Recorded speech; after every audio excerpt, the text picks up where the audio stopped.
Día 1 Capital. Desarrollar ciudades donde quieras vivir. Escucha las historias, opiniones y reflexiones de las figuras que forjaron el presente de nuestro país y nuestra región.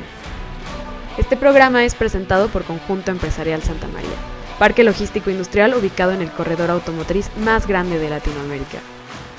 Hoy platicamos con Ramón y Gabriel de Cinépolis. Hola, ¿cómo están? Gabriel, Ramón, bienvenidos. Hola, Beto. Muchas gracias por aceptar la invitación a Día 1 Capital Podcast. Y estamos estrenando formato hoy doble. Es la primera vez que grabamos uno de estos, entonces les agradecemos mucho. Muchas gracias por la invitación y pues interesante, vamos a tener aquí un buen mano a mano de plática. Buenísimo. Gracias igualmente por la invitación. Hoy vamos a hablar de cine, vamos a hablar de industria, vamos a hablar de bienes raíces, de muchas cosas, pero antes me gustaría que cada uno me explicara un poquito su background, para dar contexto de por qué hacen lo que hacen hoy. Gracias. Pues mira, ¿qué te puedo decir? Yo tiene más de 22 años que estoy en la industria del bien raíz, desde que salí de la escuela. Soy ingeniero arquitecto por el Politécnico y desde ese momento me dediqué a las bienes raíces. Te podría decir que desde antes, porque mi padre se dedicaba a la construcción, es ingeniero militar, y desde antes pues estaba inmerso en esta industria. Posteriormente, ya con la integración a empresas de retail, pues me integré más al desarrollo de las bienes raíces, y con la llegada a Cinépolis, pues un formato en el que nunca había estado, muy interesante, y desde hace ya 3 años pues con su expansión, la verdad muy a gusto. Claro, además la importancia de un ancla como Cinépolis en cualquier bien raíz es interesante estudiarla, ¿no? Definitivamente. Buenísimo. ¿Y tú, Ramón, platícanos? Pues yo en mi caso, yo soy mercadólogo de profesión. Yo tengo un poquito más de tiempo en Cinépolis que Gabriel. Yo tengo 28 años en Cinépolis. Ya soy de los longevos de Cinépolis, y me ha tocado toda la evolución de la empresa, y hay historias muy interesantes de cómo ha evolucionado la empresa. Yo entré a la empresa prácticamente recién egresado. Entré para iniciar el área de mercadotecnia, donde estuve 18 años. Hubo una oportunidad de un movimiento lateral. La empresa cada vez era más visible, y con un director general también muy visible. Y se me dio la oportunidad de iniciar otra nueva área, que es la Dirección de Relaciones Públicas, a la cual al día de hoy dirijo alrededor de 9 años. Y desde hace 2 años y medio también estoy apoyando a la Fundación Cinépolis, aunque Fundación siempre había apoyado yo de una manera indirecta, no dirigiéndola como tal. Y pues desde hace 2 años y medio que Lore Guillé, una gran amiga, directora en ese entonces de Fundación Cinépolis, se fue a dirigir Fundación FEMSA, y con ella pues sigo muy en contacto, y pues ahora con esta cachucha más reciente pues aprendiendo mucho, y pues con grandes retos para Fundación, que al final pues bajo el paraguas de Cinépolis. Buenísimo. Vamos a irnos un poquito intercalados, pero Ramón, me gustaría que nos platicaras un poquito cómo has visto esta evolución de 28 años para acá en el área específica del marketing, en el cine específico. Pues mira, yo entré a una empresa que en ese entonces tenía, la empresa al día de hoy tiene 51 años de existir. Cuando yo entré a Cinépolis, que además las marcas que predominaban no era Cinépolis, era Cinemas Gemelos y Multicinemas. La gente los mencionaba siempre como los cines de Organización Ramírez. No había un área de marketing, no había absolutamente nada. Al final se hacía de una manera incipiente actividades de marketing, publicidad, pero no digamos que el terreno no estaba dado para hacer, por ejemplo, alianzas. Al día de hoy pues tenemos socios comerciales y grandes aliados como Coca-Cola, por ejemplo, y hace muchos años pues estábamos con su competencia con Pepsi, y empezamos a hacer actividades en conjunto, no en una relación de cliente-proveedor, sino realmente en una relación de marcas para que esto creciera. Y la verdad es que para mí fue muy interesante, porque me tocó todo el desarrollo de la arquitectura de marca de Cinépolis, la evolución del logotipo. Ahora, al día de hoy, aunque a mí ya no me tocó, porque ya no estaba en marketing, creo que el trabajo que han hecho de branding es maravilloso. Yo disfruto muchísimo, a pesar de que extraño a la estrella, porque era como un poquito como mi hija. La sede Cinépolis ha cobrado vida y han hecho cosas muy interesantes. Y pues imagínense, antes no había pues ningún concepto adicional, una extensión de marca, pensar o formatos diferenciados como ahora los hay, ¿no? Como un 4DX o un Cinépolis IMAX, que es una alianza con esta gran empresa, o un Cinépolis VIP. Realmente a nivel producto, a nivel marca y línea de productos en general en dulcería, pues no había mucho, casi que la gente pues iba a ver una película, a comer palomitas, a refresco y hasta ahí, ¿no? Y bueno, pues había algunos otros productos que ya no están en la línea normal de productos, como muéganos y gaznates y otras cosas, porque no sé si existen en algún lugar. Los pompons, ¿no? Todavía me acuerdo bueno, los pompons sí, que todavía se venden, pero no sé, habían unos mini malvaviscos, y no voy a decir marcas porque ya es de la competencia, pero una copa de helados, vendíamos sándwiches. A ver, esta alianza con Pepsi que tenían, yo la recuerdo, era que iban los jugadores de fútbol con un equipo de Pepsi, ¿no? Y había muchas actividades. Ajá. Había muchas actividades que se hacían, aunque todavía pues hace 28 años no se entendía de la misma manera el marketing como lo existe ahora, ¿no? Y creo que aprendimos mucho con este socio comercial, y cuando se dio la transición a Coca-Cola, pues también hubo una gran oportunidad de aprender muchísimo, y seguimos aprendiendo, y la verdad es que hacemos proyectos en conjunto pues muy buenos y que tienen que ver con fútbol, ¿no? Coca-Cola como uno de los patrocinadores más importantes en temas de fútbol, y pues bueno, la verdad es que ha sido todo un reto. Toda la evolución que ha tenido la empresa en marketing pues va de la mano también con una evolución tecnológica, con una evolución de lo mismo que antes no había. Hace 28 años lo más avanzado era un fax. Claro. Y pareciera que no fue hace tanto tiempo, pero ahorita pues los chavos no saben qué es un fax, ¿no? No había internet, no había una página de internet, no había celulares. Cuando yo entré todavía no había celulares, fue unos pocos años después, y empezábamos apenas. O si había celulares hace 28 años, quizás era del celular grandote de tabique, como unas cajas, ¿no? Que tenía una mochila con el que cargabas la batería y cosas que para muchos de los que nos escuchan van a decir, no tengo idea de qué es esto. Claro. Y ha sido muy interesante. La evolución en general de la industria cinematográfica fue mucho más rápida, la evolución en temas de producción de películas que en temas de proyección y de sonido. Claro. Pero una vez que nos subimos al barco del mundo digital, esto se vino en un cambio acelerado que dio la posibilidad, como te decía, de tener pues, formatos que antes no existían: VIP, IMAX, 4DX, Sala Junior y pues tantos otros conceptos que se han ido desarrollando, adicional a lo que también te ha permitido o tener en dulcerías y ahora cafeterías, ¿no? Que antes pues no era como, ni se te ocurría que fueras al cine a comerte más que una canasta de palomas y un refresco. No, o que los niños fueran a jugar al cine, ¿no? Era más bien algo molesto en algún momento de la vida y ya se anichó, como platicábamos. Yo cuando era chico mi diversión era correr en el pasillo, porque no había escalones, no había ni peraltes, y era escondernos atrás de las cortinas de la pantalla. Entonces esa era nuestra diversión. Claro. Y aunque les parezca muy aburrido a los chavos de ahora, en ese momento era la diversión. Buenísimo. Y había intermedio, que esa es otra cosa que ahorita es impensable. Claro. Pero hay muchas cosas que ahorita ni saben que existían. La permanencia voluntaria. El intermedio y pues bueno, la simple proyección en 35 milímetros que ahorita pues ya no existe. Claro, buenísimo. Ramón, ¿tú cómo la has visto? Y me refiero a esto tenemos, como platicábamos offline, Cinépolis es una gran ancla para todo Bien Raíz, ¿no? ¿Cómo has visto el cambio en estos últimos años? Sobre todo me imagino que es del 2010 para acá. Sí, como lo menciona Ramón, a mí me tocó verlo, todo lo que platicaba de cliente.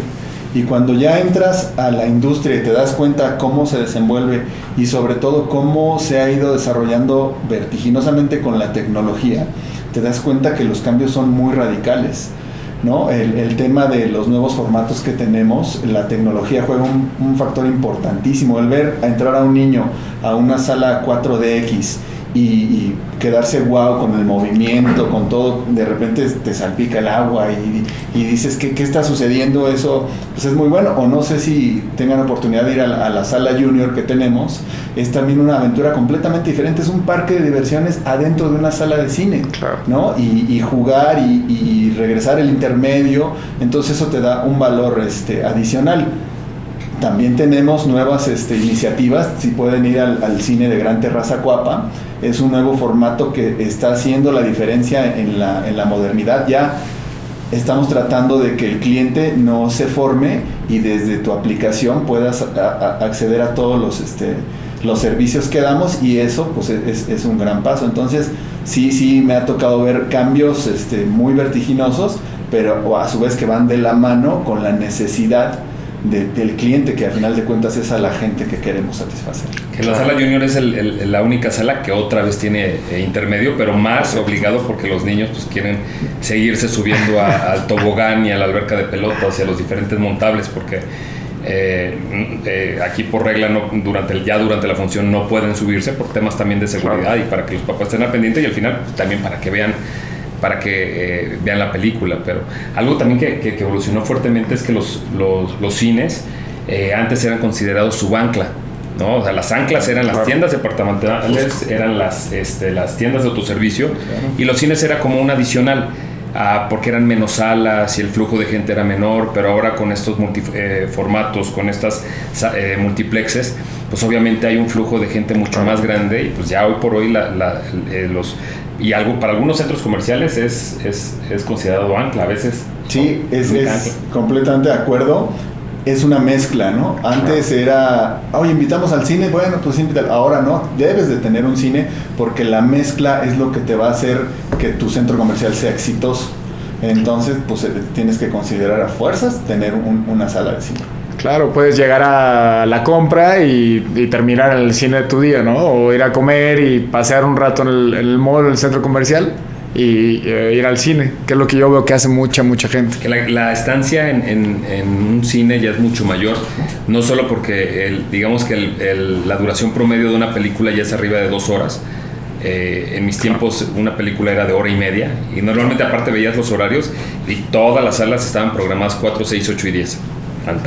Sí. Y ahorita pues tienes la posibilidad de tener horarios escalonados y tener funciones cada 15 minutos, y además hasta operativamente pues lo tienes que hacer, porque para evitar que se te junte, porque a pesar de que hay otras posibilidades de compra de boletos a través de el app, a través de la página de internet o de los kioscos que hay en algunos conjuntos, pues al final puede haber filas, y sobre todo cuando hay estas películas de Marvel, de DC Comics, que tienen que ver con un público juvenil, que sobre todo los anti-spoiler que no quieren que nadie les platique de la película, y pues todos se dejan ir a la sala de cine pues para que no se la cuenten, ¿no? Sí, es mágico, ¿no? Van disfrazados, van mostrando toda su pasión por quien esté, ¿no? En cartelera. Funciones de medianoche. Ahorita todavía no se han retomado las funciones de medianoche, pero yo recuerdo ver las 2 Avengers a las 12 de la noche, y cuando estábamos, me acuerdo que eran 1:30 de la mañana, y la gente aplaudiendo por Thor y por el martillo, y decía,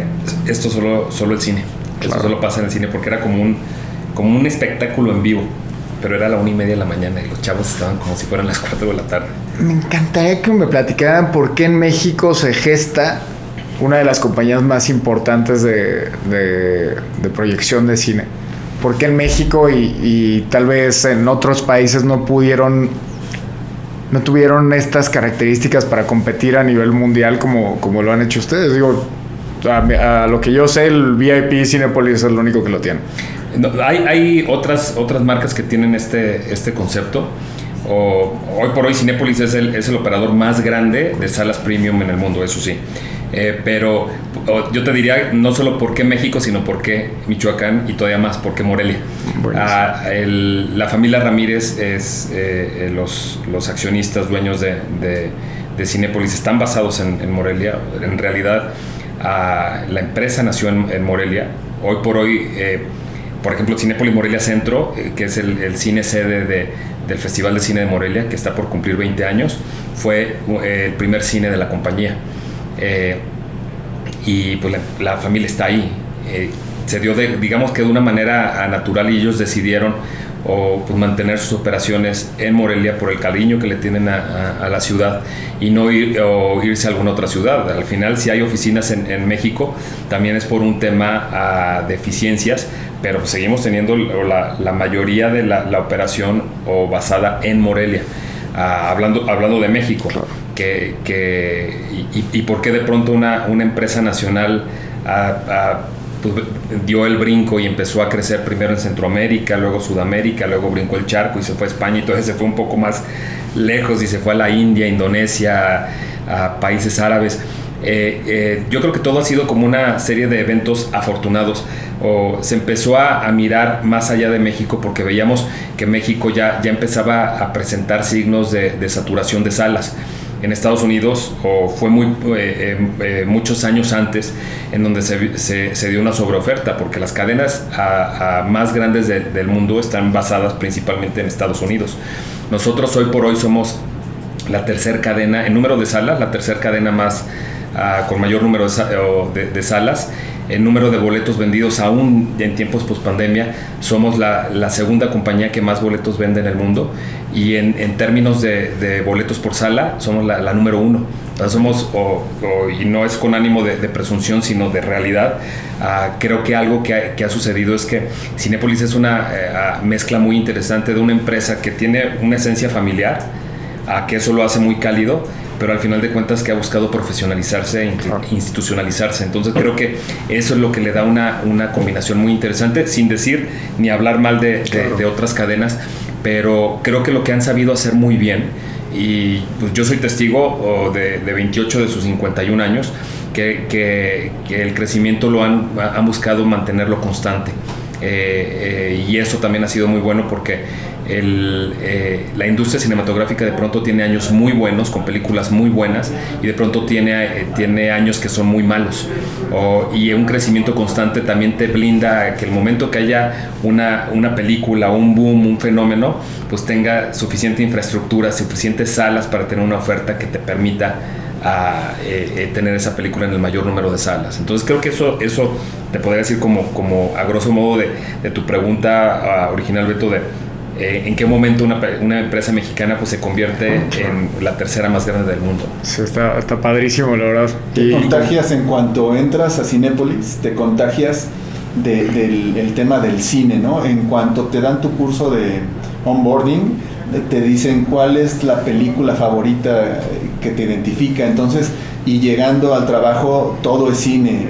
¿Cómo te pareció la película? Entonces te empiezas a inmiscuir en el tema de las bienes raíces, un conjunto de recién apertura, hacer una sala de juntas en la sala VIP y ver qué pasó, qué salió bien, qué salió mal, qué podemos arreglar. Eso todo te inmiscuye. Entonces la pasión, voy a agregar a lo que dijo Ramón, la pasión con la que la familia sigue viviendo el cine tiene mucho que ver, y eso se transmite en cascada hacia todos nosotros, y vas con el mismo ímpetu, y eso provoca que pues, la marca siga siendo exitosa, se reinventa, y pues seguimos hacia adelante. Claro, Gabriel. Oye, y como tú bien dices, en el tema de bienes raíces, ¿cómo es una decisión para ver si es viable un cine en alguna localidad o en alguna zona, bla, bla, bla? ¿Qué factores toman en cuenta? Muchísimos factores. La base es un estudio muy minucioso y toda la información que tiene Cinépolis a lo largo de 50 años nos llevan a tomar esa decisión. Te podría comentar que vamos al lugar, analizamos mercadológicamente, analizamos la población, la demografía, el crecimiento. Entonces es una serie de factores. La gente piensa, el cine le fue bien por buena suerte. No, tiene que ver con toda la información que se analizó, y por eso el cine tiene las salas llenas, o en un momento dado pues es un muy buen negocio. Pero todo eso tiene que ver con mucho dato duro, mucha información que ya analizamos, y eso es lo que nos lleva a tomar una decisión en un comité de cómo sí hacer un conjunto y en qué lugar específico. Y sabes que hace muchos años había como una regla no escrita, pero en términos de crecimiento, no se inauguraban cines en ciudades que fueran menores a 200,000 habitantes. Okay. Recuerdo que eso lo decía mucho el ingeniero Enrique Ramírez, presidente del Consejo de Administración, porque también la logística de tener... llevar películas a ciudades más pequeñas pues tenía que ver también con caminos, con carreteras, y se hacía mucho más complicado pensar en llevar las copias en 35 milímetros a esos lugares. Claro. Antes, literal, cuando tenías una película en 35 milímetros, si te tocaba a una ciudad de segunda corrida, como le llamaban, pues te tocaban las copias que a lo mejor se habían estrenado en México.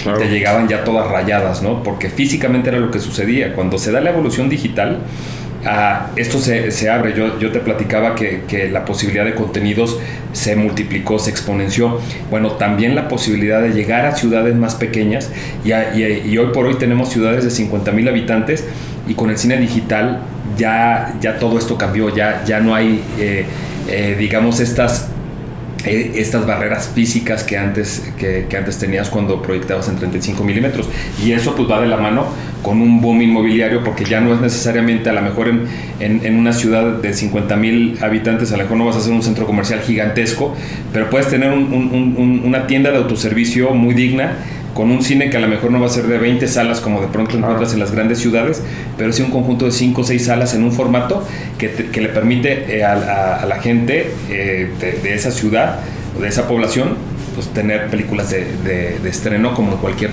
ciudad capital. Claro. O sea, tú me platicas que cuando eran 35 milímetros, ¿verdad?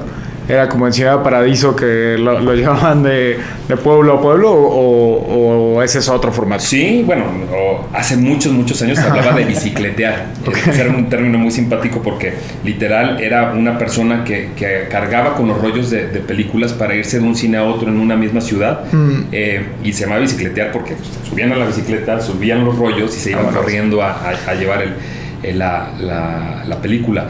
Y el famoso cácaro, ¿no? Que ahorita igual los chavos a lo mejor no saben qué es, o lo escuchan de los papás y de los abuelos, pero era como en Cinema Paradiso, donde había una persona en caseta dedicada no solo al montaje de la película, sino a la edición de la película, porque normalmente cuando trasladaban una película iba dividida en 4 rollos. Era el rollo 1, el 2, el 3 y el 4, y lo que hacía la gente era pegar la película para ya tener un rollo único.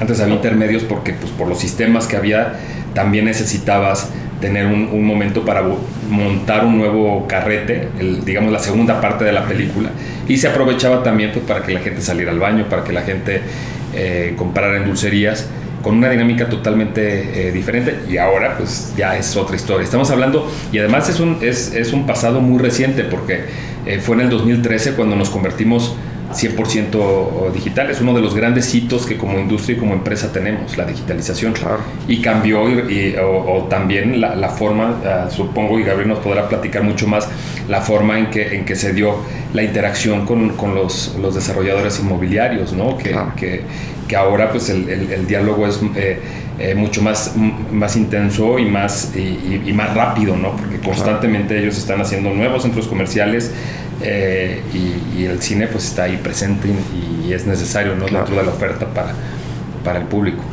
¿Y qué pasa aquí, Gabriel, en Ciudad de México? Porque yo veo cines a medio kilómetro de distancia, ¿no?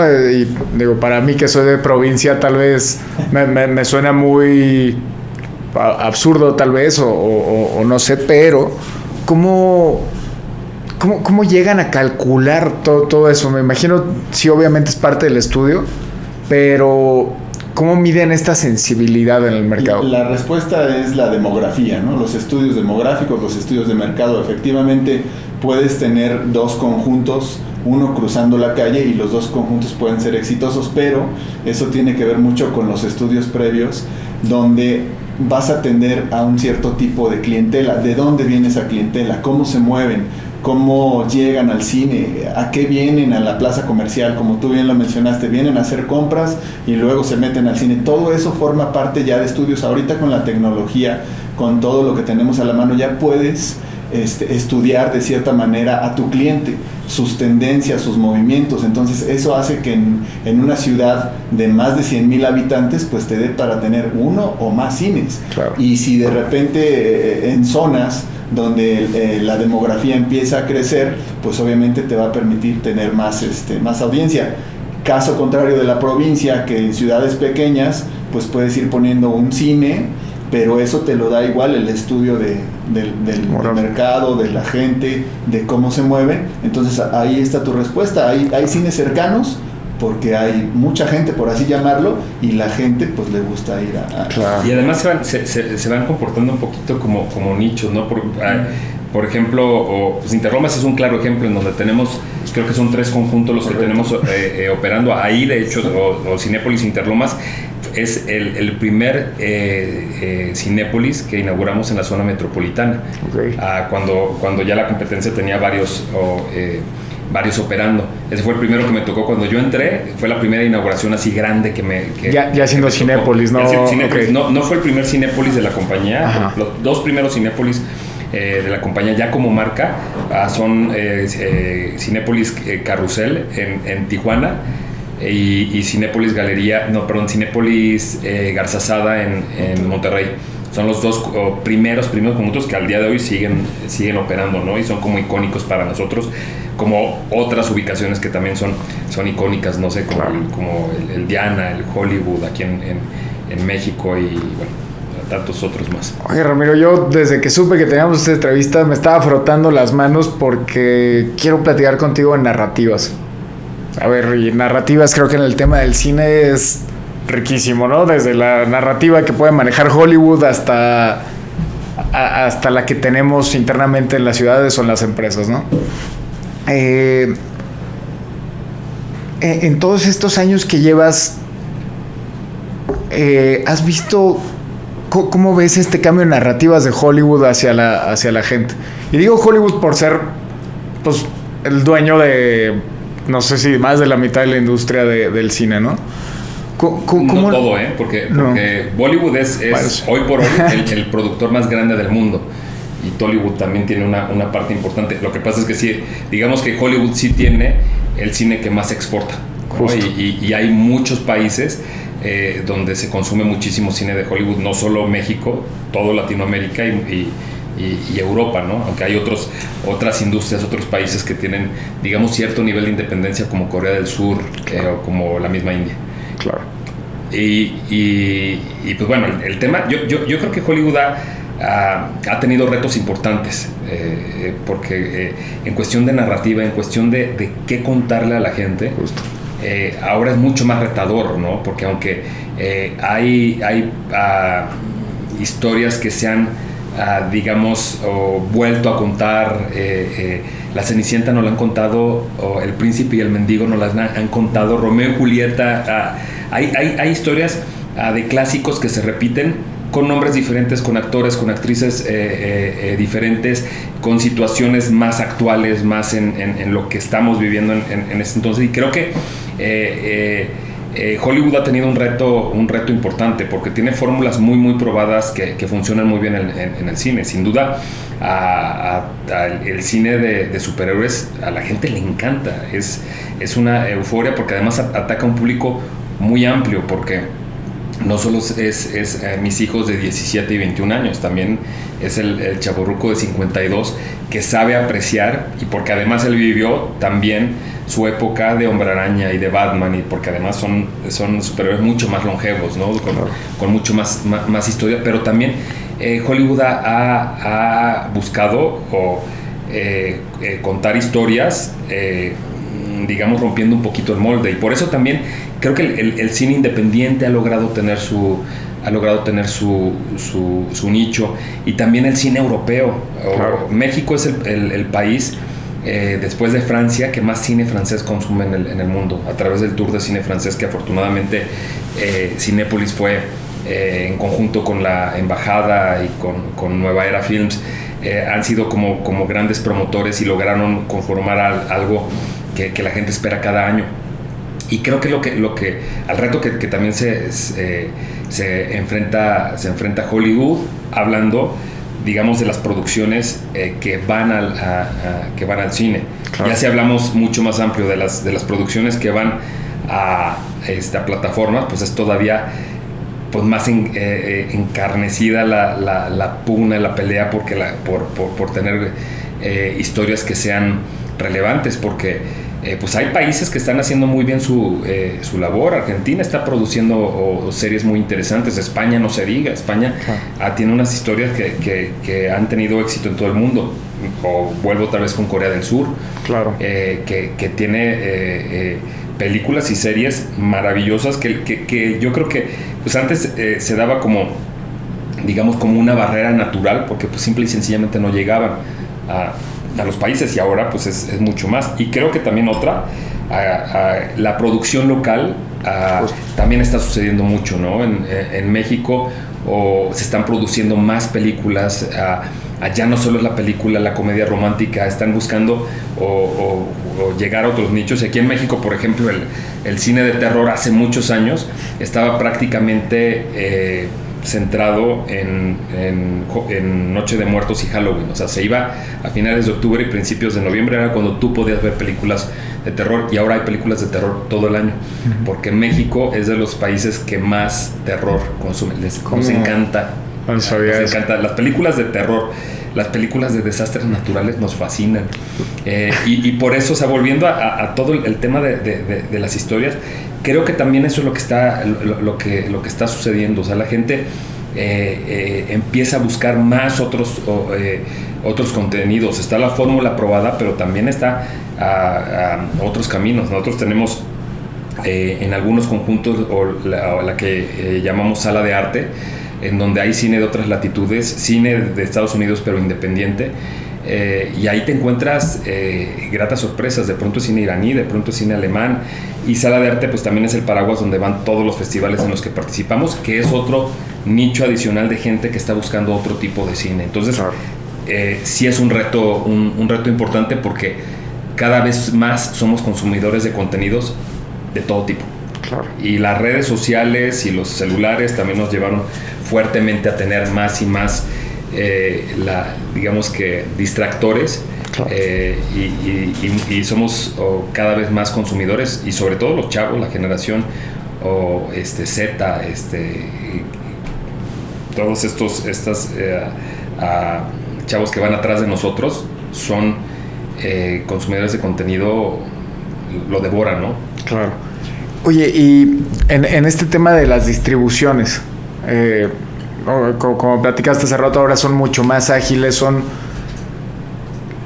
es cuestión demográfica. ¿Por qué en unos cines se estrenan algunas películas y en otros no?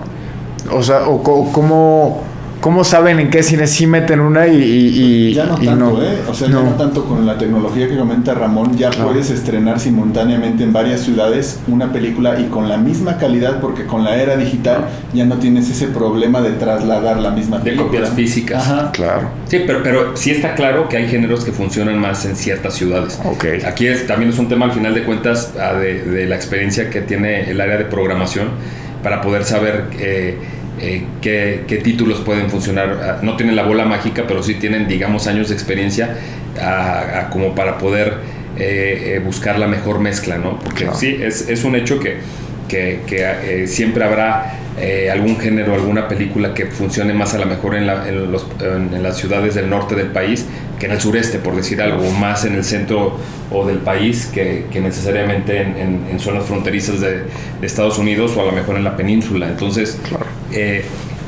sí, tenemos un montón de Méxicos, si lo sabemos, y eso es.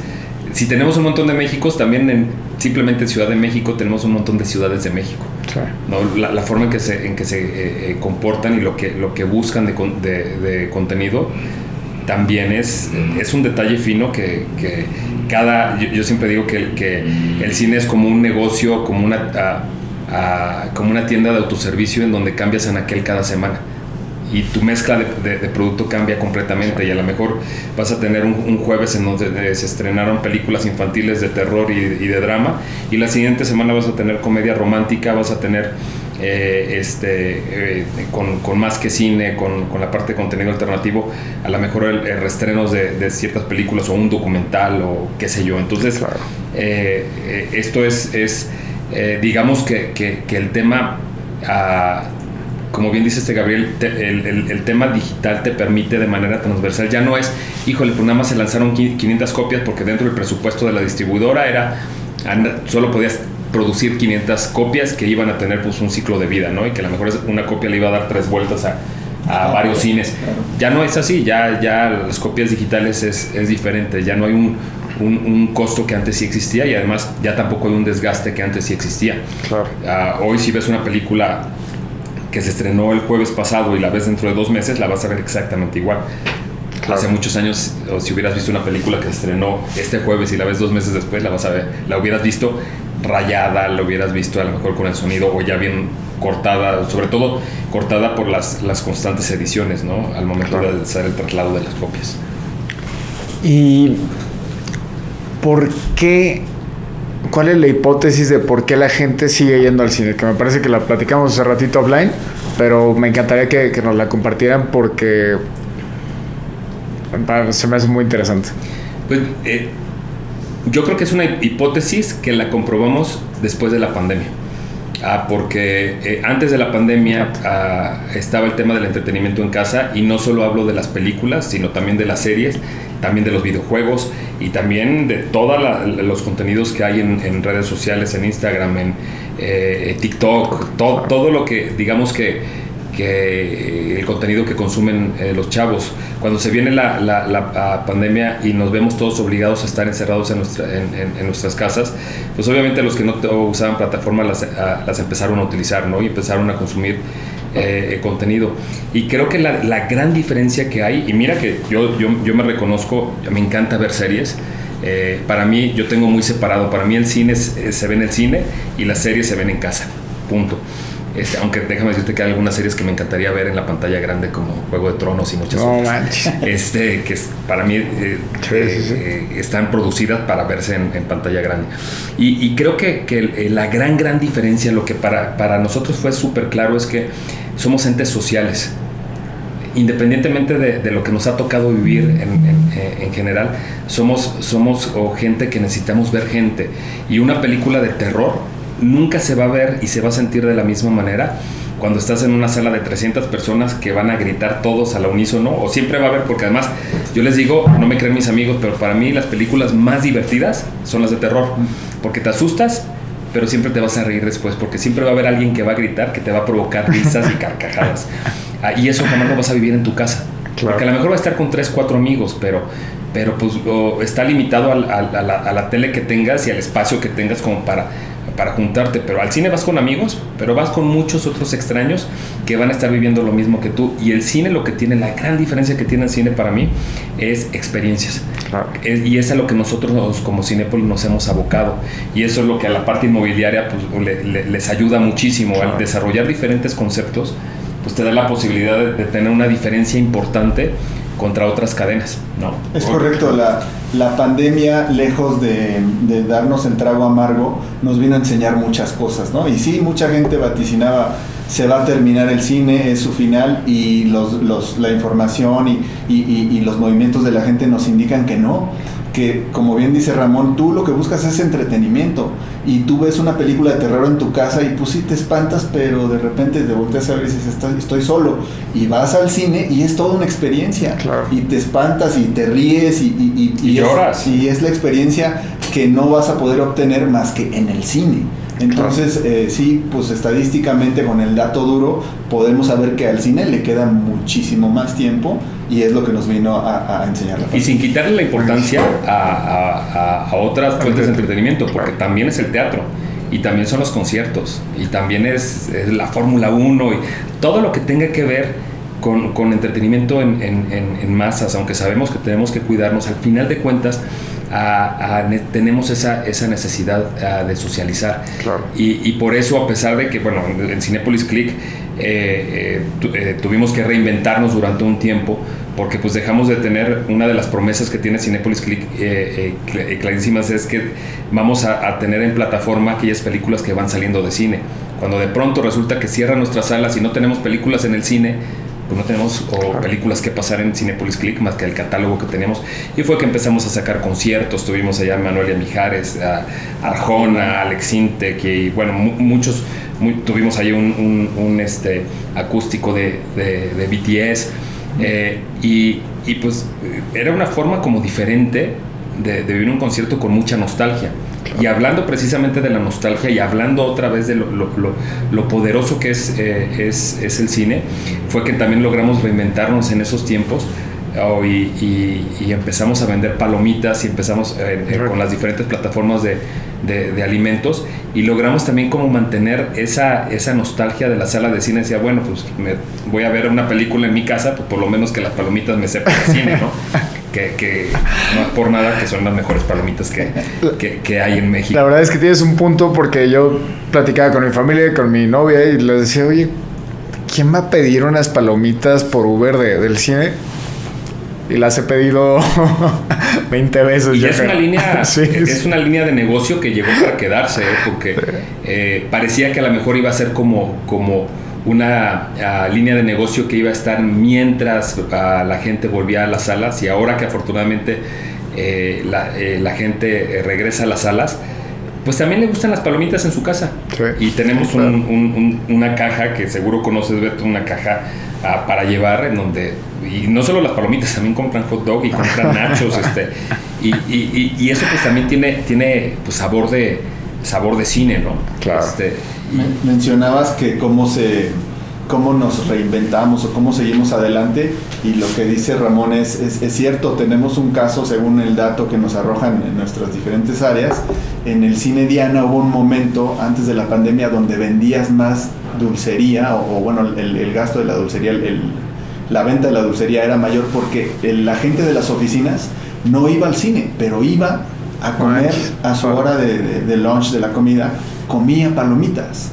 Entonces ahí está la respuesta, pues, las vamos a seguir consumiendo porque son muy ricas, y sí, la verdad es que son deliciosas. Sí, qué interesante.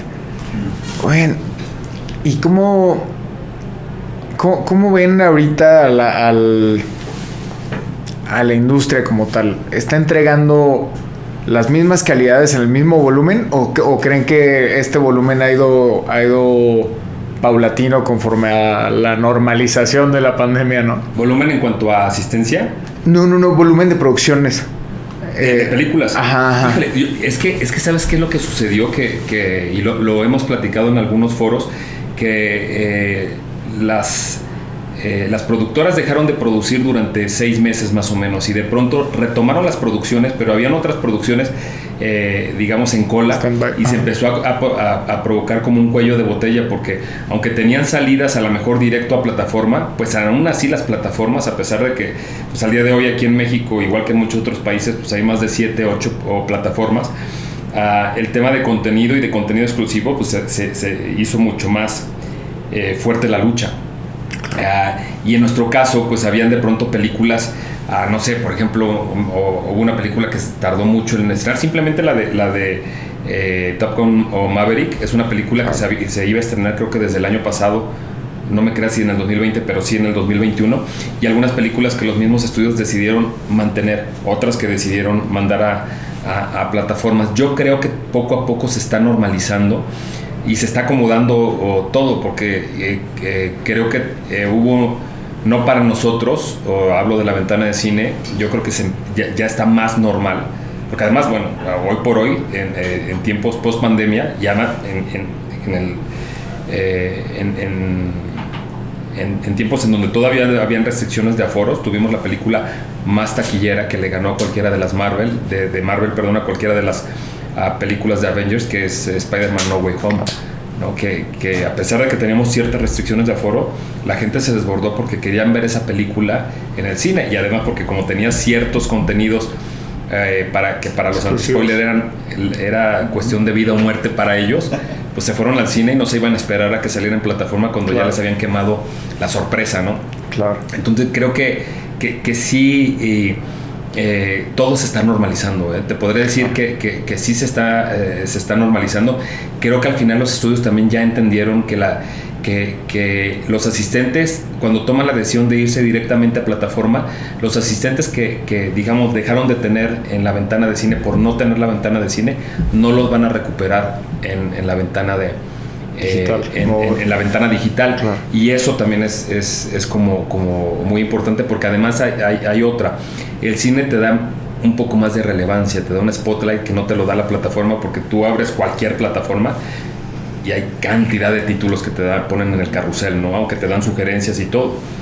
En el caso del cine, pues pueden haber a lo mejor en un conjunto de 20 salas, a lo mejor por decir algo, 15 títulos o a lo mejor 18 títulos, pero son 18, claro. No son 300. Sí, pagaste específicamente por un título, o sea, exacto. Ahí ya hubo un factor de decisión que habla mucho de las personas, y ¿no? En las plataformas yo creo que lo que está sucediendo es que la gente consume el contenido que te recomienda el de al lado, ¿no? Claro. Yo no le hago caso al algoritmo, porque a mí de pronto no le hago nada de caso al algoritmo. No, sabes que yo obviamente me gusta mucho hacerle caso a los recomendadores, ¿no? A las personas, los críticos que saben de cine y que perfectamente. Digo, Ibarreche, por ejemplo, me gusta mucho las recomendaciones que hace. ¿Las tienen Arturo Aguilar? ¿Dónde las publican ellos? Pues en diferentes redes sociales. Okay. Tienen multiplataformas. No sé, Gaby Mesa con Z, me encanta los análisis que hace de las películas. De pronto trato de esperarme tantito, porque ella obviamente lo dice desde antes. Luego hay un par de spoilers, temas de spoiler que sí nos pueden arruinar la historia. Un Sensacine, un Cine Premier, te mencionaba Arturo Aguilar, y gente que sabe de cine y sabe cómo dar su opinión sin digamos, tratando de ser objetivos, y que te sirve mucho, claro, o para decidir. Cuando tienes tal cantidad, un catálogo tan amplio, la recomendación es cuando más te ayuda, ¿no? Claro. Sobre todo cuando hay una sobreoferta. Tocó un tema muy importante, el algoritmo. Aquí marca tendencias, ¿no? Entonces, pues usualmente lo que haces es prendes la aplicación y ves lo que te recomiendan, pero eso te lo está recomendando una tendencia, ¿no? Y a lo mejor escoges una o dos y después te das cuenta que no te gustaron. Entonces es donde nos salimos del número y decimos, ya no le voy a hacer caso, ¿no? Yo quiero contenido de calidad que me guste. Claro. Entonces ahí es donde marca la diferencia, y sí, definitivamente siempre el cine pues va a ser un nicho mejor, a donde pues vas a recibir entretenimiento y al mismo tiempo escogiste una película que sabes que vas a disfrutar en un foro. Nosotros tenemos un concepto que se llama Garantía Cinépolis, que luego es como difícil darle gusto a todos.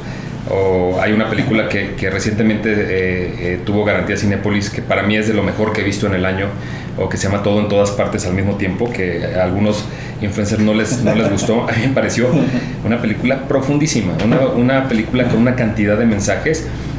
Sí, digamos que era muy sofisticada, pero al final pues es una forma de recomendación, porque además creo que pues al interior hay gente no solo apasionada de cine, sino que también sabe de cine y que puede dar algún tipo de recomendación o tipo Garantía Cinépolis, o una recomendación o un tanto implícita, que es sala de arte, que yo a veces voy a sala de arte y no sé qué voy a ver, y me he encontrado películas increíbles, joyas. Bueno, por ejemplo, yo soy fan del Festival de Cine Judío, que es el primer festival con el que arrancamos el año, y pues uno siempre se imagina que el cine judío tiene que ver con Holocausto, y no necesariamente, y luego hay producciones que te hacen ver pues que en temas de valores universales somos idénticos. Temas como la familia, la amistad, los hermanos, en general, y eso te lo dan ese otro tipo de recomendaciones. Pero digamos que en cine estás mucho más focalizado, digamos que tienes menos distractores, vas un poquito más como con el convencimiento de lo que vas a ver. Claro, ¿no? Claro, en el cine ya no tienes el celular. Sí. En tu casa tienes el streaming, y de repente te entra un mensajito y te distraes. Sí, no, en el mejor de los casos pones pausa, pero no, te distraes y ya te perdiste un elemento que a lo mejor era trascendental para la película, y en el cine estás completamente enfocado. Sí, a veces que ni quieres ir al baño, ¿no? De lo buena que está la película, me voy a aguantar tantito a que pase la escena. Me encanta. Oigan, y me gustaría pasar directo a De la vista nace el amor. Yo recuerdo haber visto los primeros anuncios hace, no me dejarán mentir, 10 años. Más. Te voy a dar la referencia, aunque es Del amor nace la vista. ¿No? Perdón. Pero digo, porque digamos que nosotros jugamos fue un juego de palabras que tiene mucho sentido para nosotros. No tiene mucho más tiempo porque el primer anuncio que tuvimos Del amor nace la vista, que es nuestro programa eje de Fundación Cinépolis, mi hijo Alonso, que al día de hoy tiene 17 años, salió en el primer comercial teniendo 6 meses de edad. Entonces tiene por lo menos 16 años. Okay. De ese primer comercial que se pudo ver en pantalla. Porque no me acuerdo, cuando estábamos en el casting, pues es bien difícil encontrar a niños pequeños que puedan aguantar una grabación, y yo les dije, a ver, con todo gusto, que yo ofrezco a mi hijo y sin cobro alguno en absoluto. A mí me emocionaba más la idea de que saliera en la pantalla grande mi hijo. Nunca me imaginé lo complicado que es una grabación, y sobre todo para un niñito al que no le puedes explicar, pues, que si de pronto se le acerca la cámara y que hay tanta gente atrás de la cámara. Pero sí tiene más de casi 17 años, y el programa, pues ya es para nosotros un motivo de orgullo, porque ya llevamos más de 55,000 cirugías en todos estos años, financiadas, porque obviamente Fundación Cinépolis no opera la cirugía. Nosotros no nos dedicamos a esto, o al final lo que hacemos es ser facilitadores a través de aliados, de clínicas aliadas, para poder realizar operaciones de cirugía de catarata, que hoy por hoy es una de las causas de ceguera más frecuentes, no solo para la tercera edad. Tú te imaginarías que siempre piensas en catarata y piensas en tercera edad, piensas que son los adultos mayores los que sufren, y hay catarata congénita. Hay niños que nacen con catarata, y también adultos, no adultos mayores, que por temas de diabetes también se genera la catarata. Entonces este programa es increíble, y además este año, pues, para nosotros fue muy importante porque retomamos el programa con la campaña de recaudación, que no la tuvimos en 2020, no la tuvimos en 2021, porque de alguna manera centramos todos los esfuerzos en la recuperación de la industria, aunque sí en el 2020 y también en 2021 no dejamos de financiar operaciones, que eso es importante también decirlo. Es increíble el programa. ¿Cómo es una junta de una empresa tan grande como Cinépolis para ver a dónde deciden llevar el esfuerzo de abonar en la resolución de un problema? No sé si me fui muy de largo con la pregunta, pero... ¿Temas sociales dices? Sí. ¿Cómo es esta decisión de que, vamos a erradicar la ceguera por cataratas? No sé si se diga así.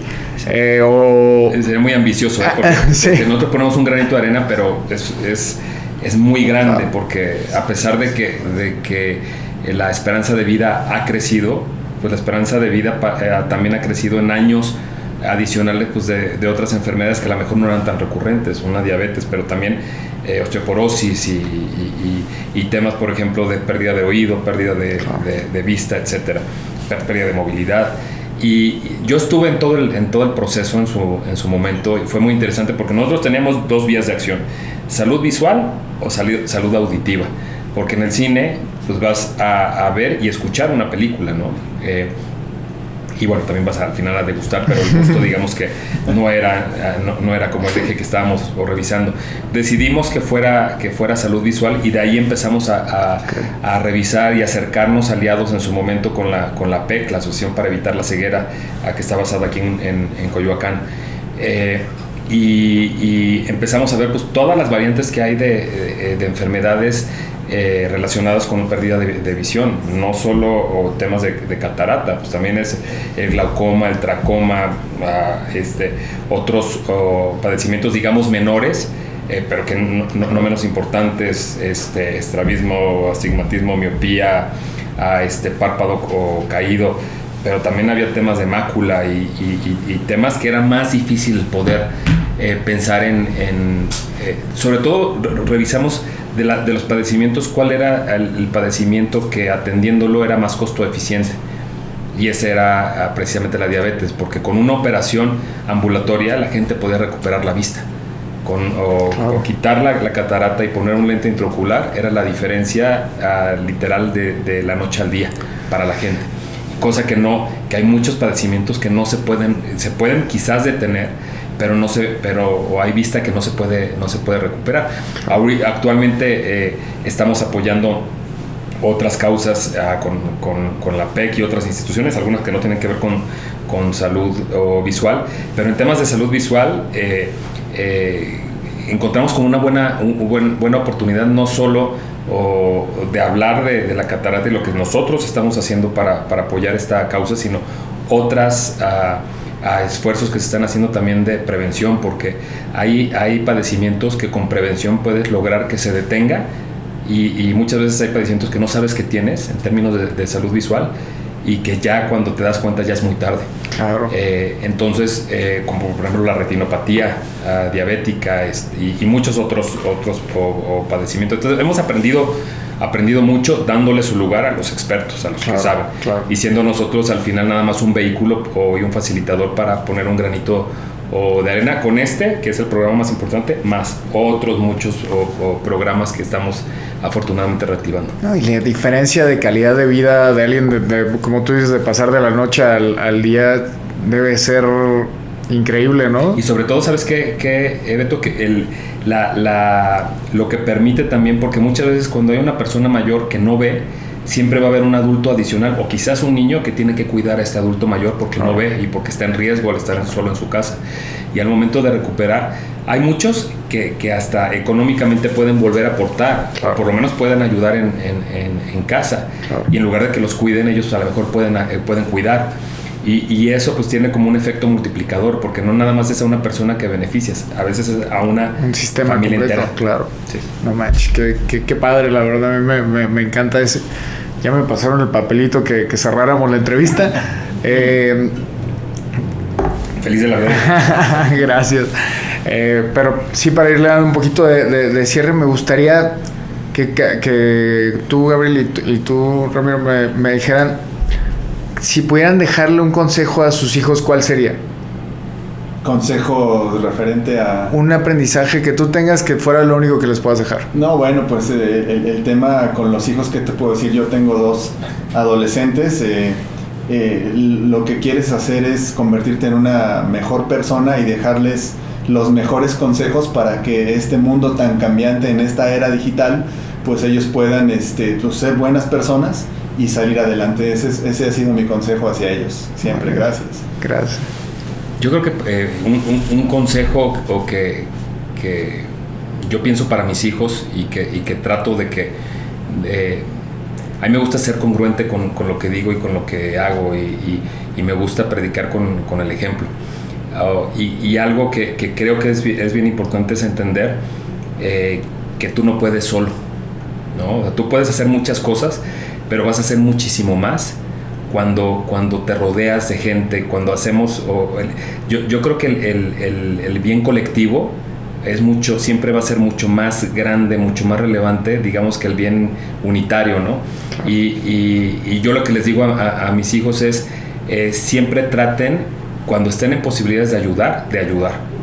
Y eso independientemente de lo que me ha dado a mí de conocimiento o fundación, o porque eso lo aprendí de mis papás, y cada uno en su pequeño círculo siempre han pensado que cuando puedas ayudar, no como una responsabilidad, pero sí es importante ayudar. Y los chavos hoy en día, pues a veces están tan en sus rollos, en sus fiestas, en sus reuniones, en sus redes sociales,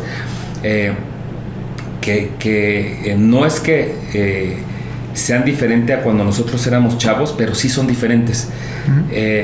Y tienen como una sensibilidad también por el contacto que tienen con información que antes nosotros no teníamos, tienen una hipersensibilidad, y creo que ese es el reto, que esa hipersensibilidad les sirva de algo, no que sea una hipersensibilidad y una hipercomunicación que les permita estar como enterados de todo, sino que les permita realmente ayudar y hacerlo en conjunto.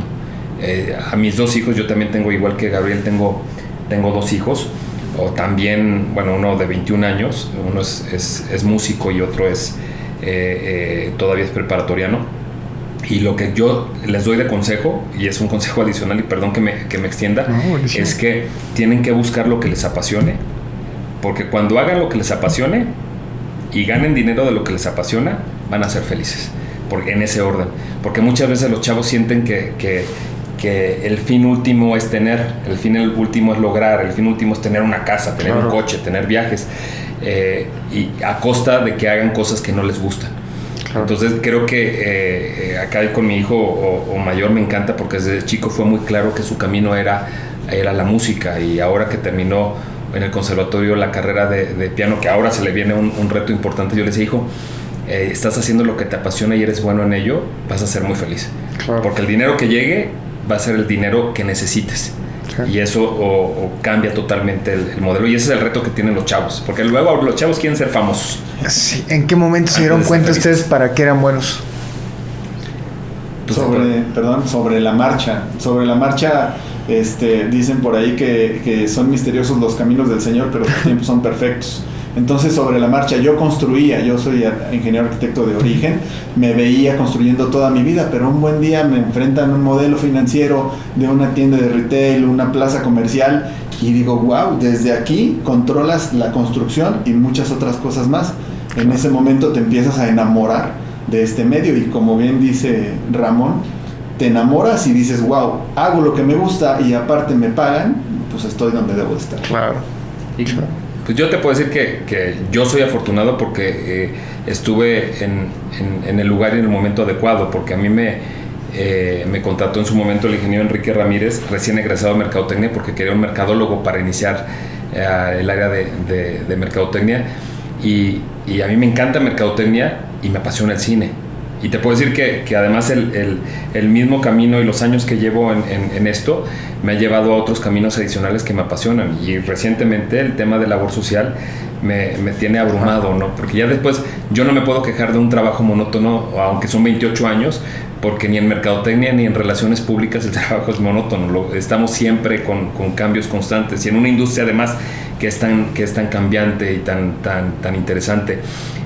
Y esto me ha llevado pues a que no solo sea el cine, sino también la música, el arte en general, y ahora la labor social, muchas pasiones que se juntaron conmigo. Entonces yo puedo decir, me siento realmente afortunado, porque he tenido en varios momentos grandes oportunidades de hacer algo que me gusta, y yo espero pensar que soy bueno en lo que hago. Claro. Señores, muchas gracias por su tiempo, muchas gracias por recibirnos aquí en el corporativo, y pues espero que no sea la última vez que nos veamos, que nos acepten por ahí una comidita uno de estos días, ya sea en Morelia o acá. Y una película. Claro. Con gusto. Muchas gracias por la invitación. Muchas gracias a ustedes. Gracias.